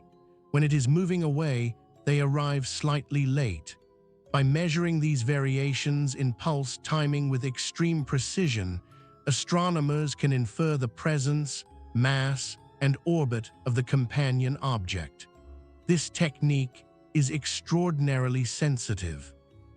The first confirmed exoplanets ever detected, announced in 1992, were found orbiting the pulsar PSR B1257+12 using exactly this method. Those planets have masses comparable to Earth, far smaller than the diamond planet, yet their gravitational influence on the pulsar was measurable. The pulsar timing method works only for planets orbiting pulsars, which are relatively rare systems. But it demonstrates a broader principle. We can detect objects we cannot see by observing their effects on things we can see. This indirect detection is fundamental to astronomy. We have never seen a black hole directly, but we have observed matter falling into them, stars orbiting them, gravitational waves produced when they merge. We have never seen dark matter, but we observe its gravitational influence on galaxies and galaxy clusters. The diamond planet is another example of this indirect detection. We know it exists, we know its mass and orbit and approximate size, we can infer its composition with reasonable confidence. but we have never seen it and probably never will. It is too small, too distant, too faint against the glare of its pulsar host. What they found next would prove even more disturbing about the limits of our detection capabilities. If we can detect a diamond planet orbiting a pulsar 40 light-years away, what else might we be missing? The universe is full of objects that emit little or no light, that drift through space in invisibility, that we would never notice unless they happen to pass close enough to affect something we can observe. Rogue planets are one such population. These are planetary mass objects that do not orbit any star, drifting through interstellar space after being ejected from their birth systems. Estimates suggest that the Milky Way might contain billions of rogue planets, perhaps outnumbering planets bound to stars. Most of these objects are completely invisible to us, too cold to emit detectable radiation, too distant to occult background stars frequently enough for us to notice. Black holes in the stellar mass range present similar challenges. When a massive star collapses and the remnant is too heavy to become a neutron star, it forms a black hole. These objects are literally invisible, emitting no light whatsoever. We detect them only when they are actively consuming matter, which heats up and radiates before falling through the event horizon, or when they orbit visible companions, or when gravitational wave detectors sense their mergers. Isolated stellar mass black holes drifting through space are essentially undetectable by current means. There might be hundreds of millions of them in our galaxy, remnants of massive stars that exploded long ago, wandering invisibly through the cosmos. Occasionally, one might pass close enough to a background star for gravitational lensing to reveal its presence, but such events are rare and difficult to interpret. The universe is not just what we see. It is what exists, whether we can see it or not. The diamond planet is one object we managed to detect despite its invisibility. For every such detection, there may be countless objects that will never be found, that exist in darkness, that contribute to the cosmic inventory without contributing to our cosmic knowledge. This is a humbling thought. We pride ourselves on our astronomical achievements, on the exoplanets we have catalogued, the galaxies we have surveyed, the cosmic history we have reconstructed. But our knowledge is a small island in a vast ocean of ignorance. The diamond planet reminds us that extraordinary objects can hide in plain sight, detectable only through clever techniques applied with patience and precision. But here's where the mystery deepens into the philosophical implications of hidden cosmic diversity. If the universe contains vast populations of objects we cannot detect, what does this mean for our understanding of reality? We construct our models of the cosmos based on what we observe. We count stars and measure their properties. We catalog galaxies and map their distribution. We detect cosmic microwave background radiation and infer the conditions of the early universe. Our models are built from data, and data comes from observation. But observation is limited.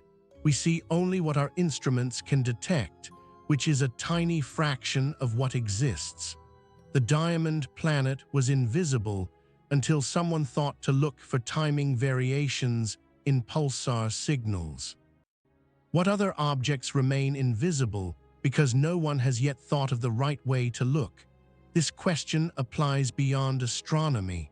In every field of knowledge, we understand only what we have methods to investigate. The history of science is a history of developing new methods that reveal previously hidden aspects of reality. Microscopes revealed microorganisms. Particle accelerators revealed subatomic structure. Gravitational wave detectors revealed colliding black holes. Each new instrument opens new windows onto the universe.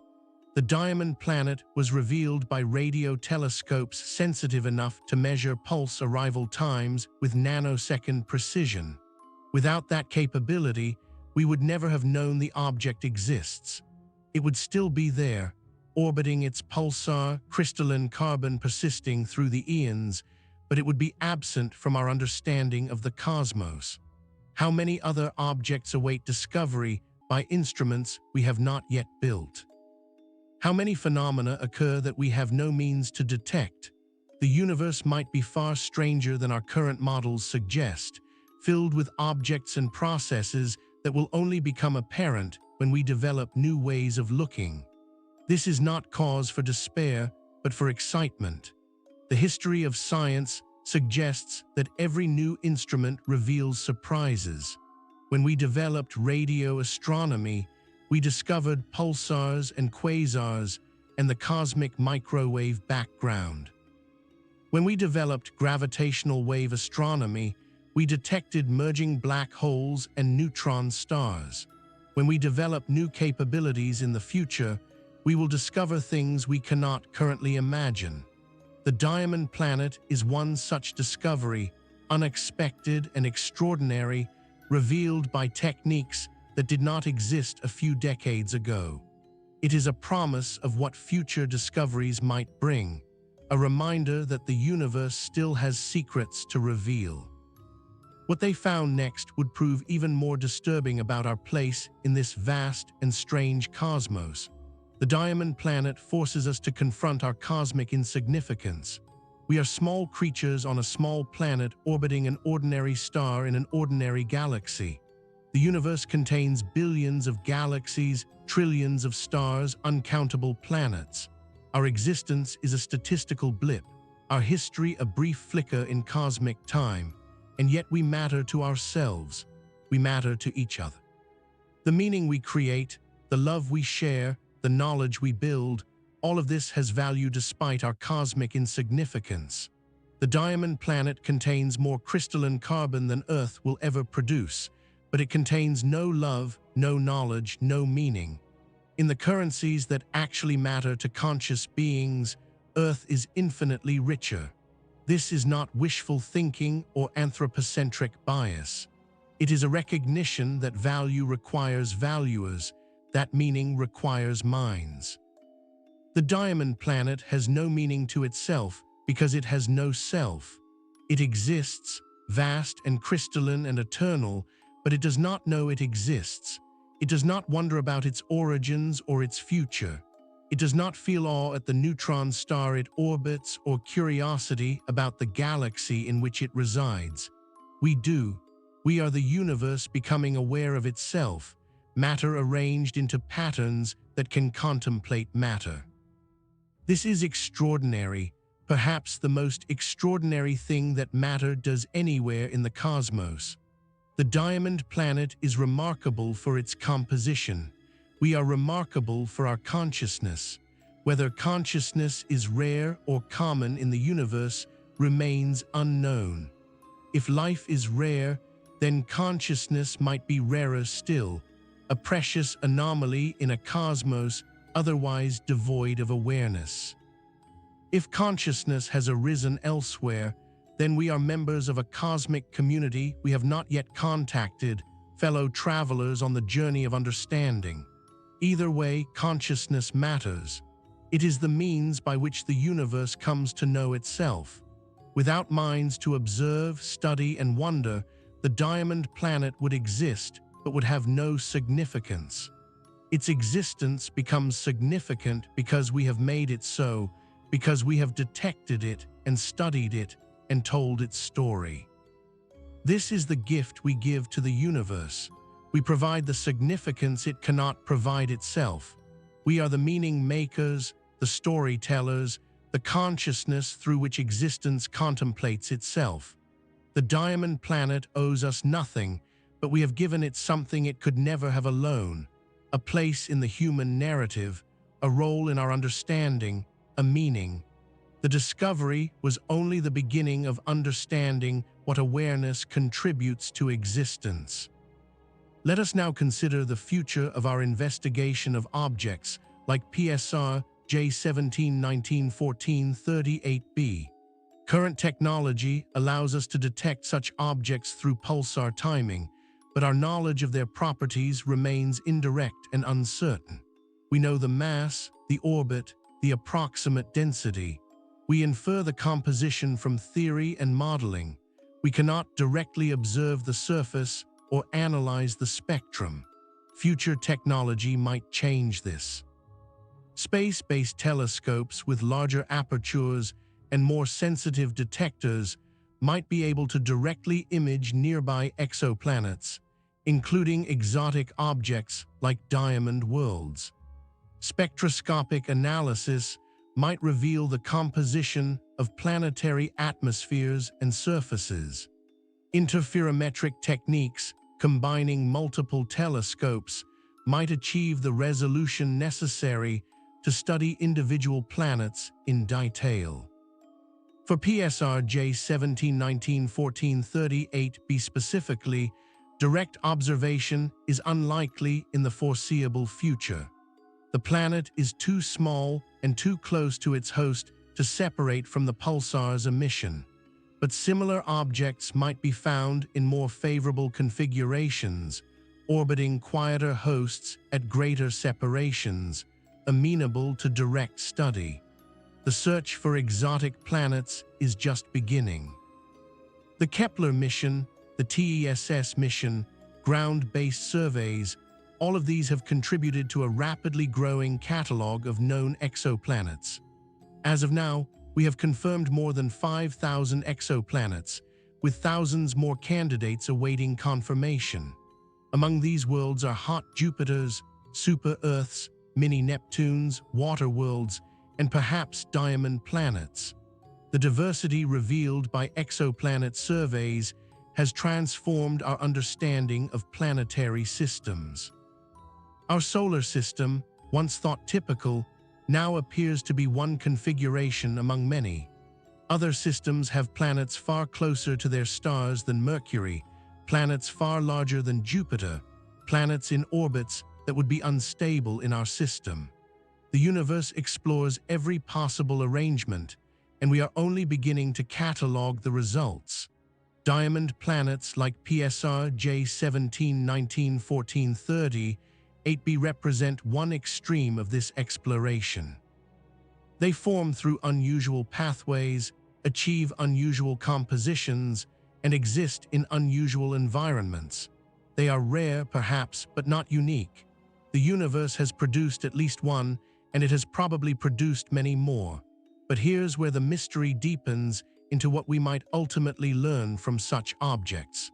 The diamond planet teaches us about the extremes of planetary formation and composition, but it also teaches us about the extremes of matter itself. The carbon atoms in PSR J17191438b experience conditions found nowhere on Earth, pressures and temperatures and radiation levels that push physics into unfamiliar regimes.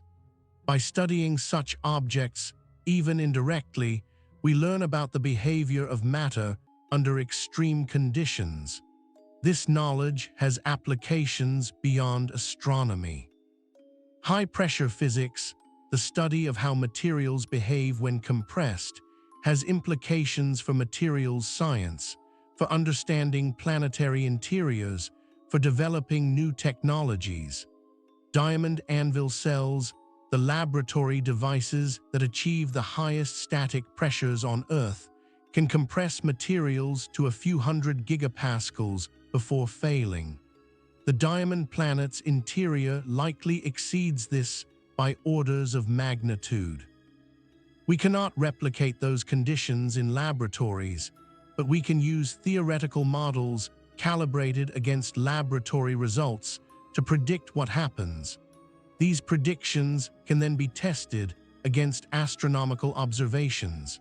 If our models predict that carbon should crystallize into certain phases at certain pressures, and if we can infer the internal structure of diamond planets from their mass and radius, then we can check whether theory and observation agree. Disagreement would indicate that our understanding of high-pressure physics needs revision. This interplay between laboratory physics, theoretical modeling, and astronomical observation drives progress in our understanding of matter. The Diamond Planet is one laboratory among many, a natural experiment in extreme physics that we can study remotely across 40 light-years of space. The knowledge gained has value beyond satisfying curiosity. Understanding how matter behaves under extreme conditions might someday enable new technologies, new materials, new capabilities. The path from fundamental research to practical application is often long and unpredictable, but history shows that knowledge usually finds uses we did not anticipate. What they found next would prove even more disturbing about the ultimate fate of such objects. The Diamond Planet will outlast almost everything else in the universe. Stars will burn out. Galaxies will disperse. Black holes will evaporate through Hawking radiation. But crystalline carbon, stable and inert, will persist for timescales that make the current age of the universe seem like an eye blink. Physicists have speculated about the far future of the cosmos, trillions and quadrillions and googles of years from now. In this distant future, the universe will be cold and dark, all stars long since burned out, all matter either locked in black holes or dispersed as isolated particles drifting through empty space. In this future, objects like PSR J17 1914-30 8b might still exist. The pulsar will have stopped spinning, its radiation long since faded.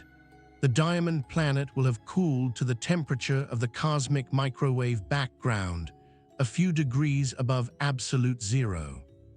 It will orbit its cold companion in eternal darkness, two remnants of stellar evolution circling each other in a dead universe. Eventually, even these remnants will decay.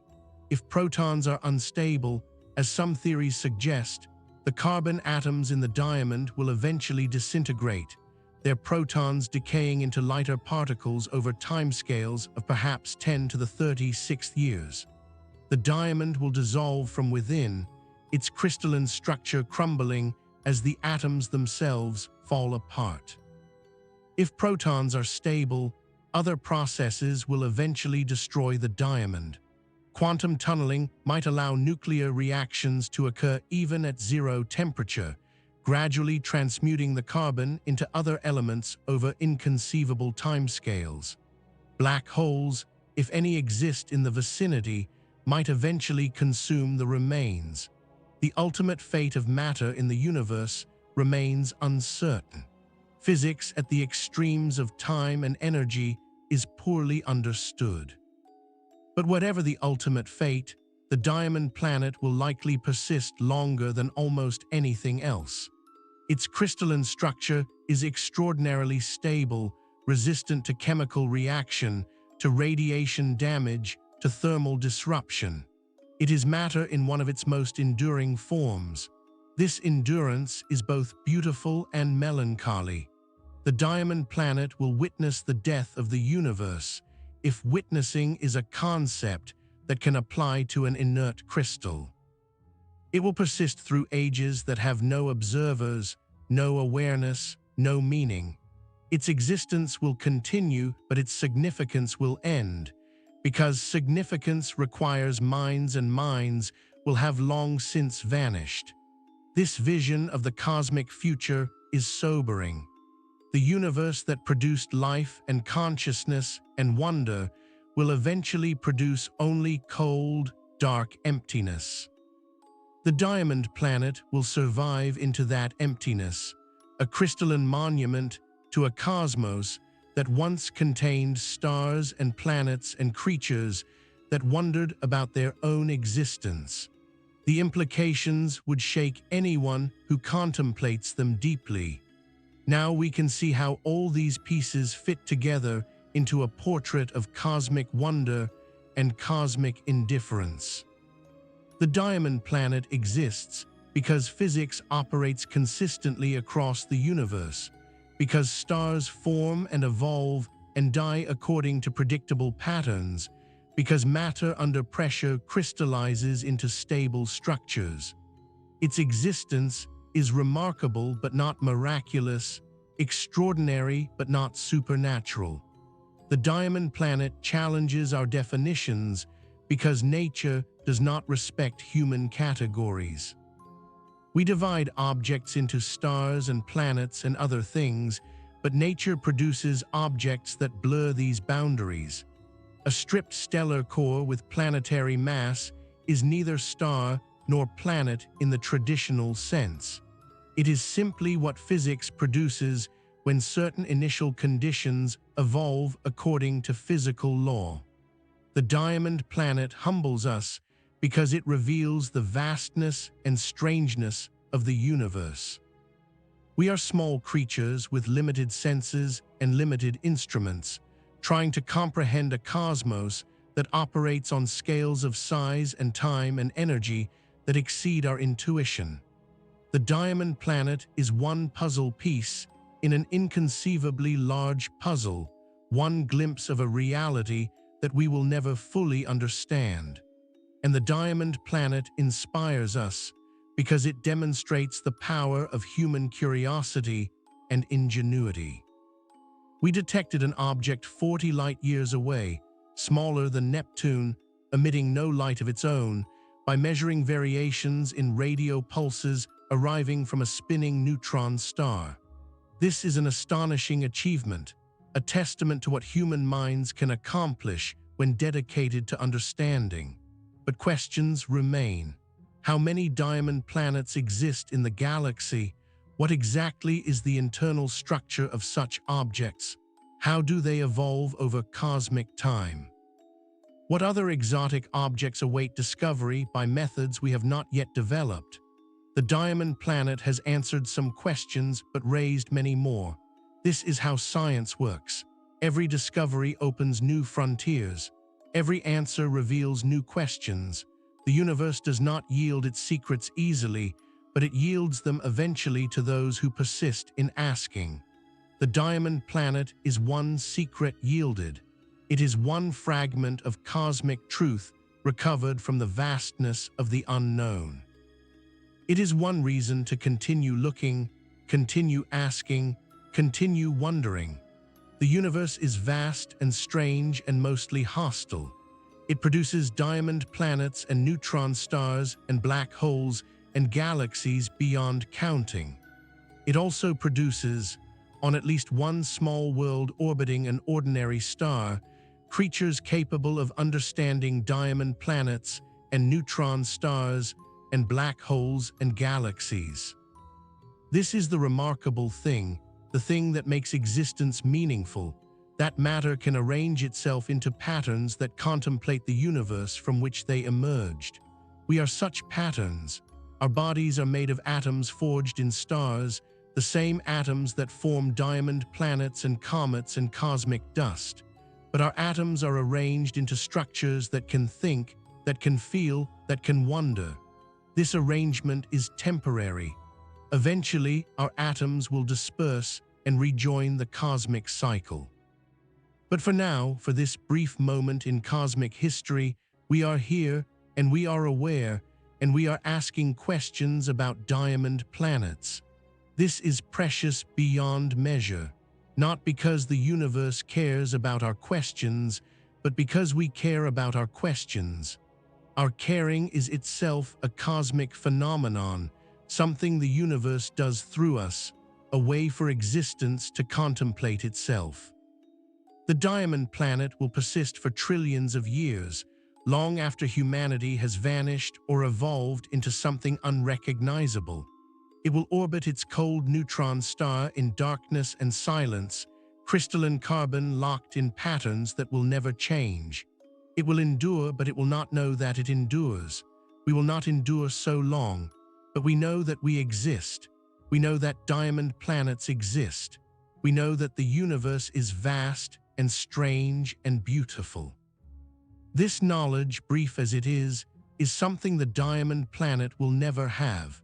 And somewhere in the constellation Serpents, 40 light-years from Earth, a world of crystalline carbon continues its endless orbit around a spinning stellar corpse, indifferent to our wonder, oblivious to our existence, a monument to the universe's capacity for creating extraordinary objects that neither know nor care that they are extraordinary. The diamond planet exists. It should not be possible, according to intuitions formed on a small rocky world where diamonds are rare treasures. But the universe is not constrained by our intuitions. It creates what physics allows, and physics allows diamond planets. We have discovered one such world. We have studied it, modeled it, wondered at it. We have added it to our understanding of what the cosmos contains. And in doing so, we have fulfilled our role as the universe's way of understanding itself. The star that once was has become a neutron star. The companion that once was has become a diamond. The system that once was has become a monument to transformation and endurance. And we who discovered it have become the means by which it has meaning. The cosmos is vast. The darkness is deep. The silence is endless. But we are here for now, carrying light and awareness into the void. And that is enough. That is everything. The diamond planet waits in the darkness. We have found it. We have understood it. And in understanding, we have given it the only meaning it will ever have. The universe creates wonders. We recognize them as wonderful. This is our gift to existence.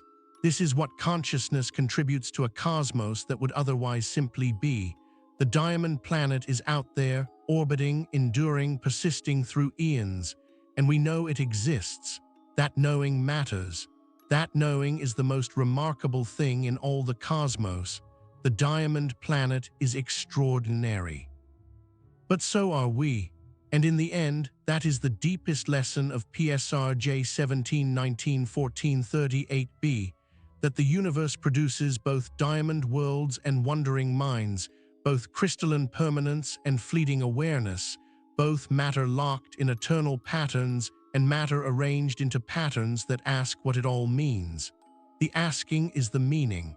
The wondering is the point. The diamond planet exists, and we have wondered at it. That is enough.